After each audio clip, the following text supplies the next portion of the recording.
嘿，各位朋友，我是通讯最懂币圈小白要什么的博主。今天咱老点硬核又好玩的未来10年加密圈可能翻天覆地的5大方向，保准让你听得津津有味。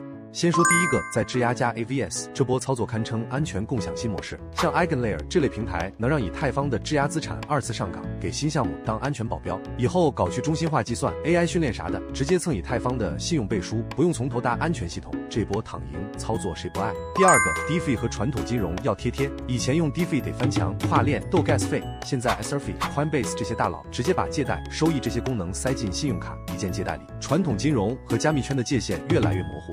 第三个 RWA 堪称资产搬运工 ，Ondo、Centrifuge 这些项目正把国债、房产、公司债这些传统资产搬上链，变成可编程的数字积木。以后稳定币收益直接对标漂亮国债，波动市场里还能当定海神针，机构看了都心动。第四个 ZK 技术是扩容加隐私双 buff，Starknet、Sync 这些项目正在把零知识证明从理论变成现实，以后区块链既能跑得快，又能藏得住隐私 ，ZK 技术给你拿捏了。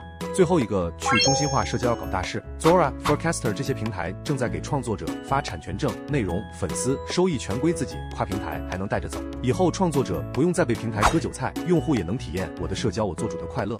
当然啦，这些方向并非一帆风顺，技术门槛、监管迷宫、用户习惯都是坎儿。但咱就说，加密圈最不缺的就是把不可能变成可能的狠人。总结一下，未来10年加密圈可能要破圈到金融、基建、文化的每个角落，这5大方向就是轨道铺设现场。建设者不是追风口，是在给下一代应用搭地基。这波长期主义，咱必须蹲个结果。怎么样？这波加密圈的未来预告是不是比追剧还刺激？关注我，带你解锁更多加密圈好玩事儿。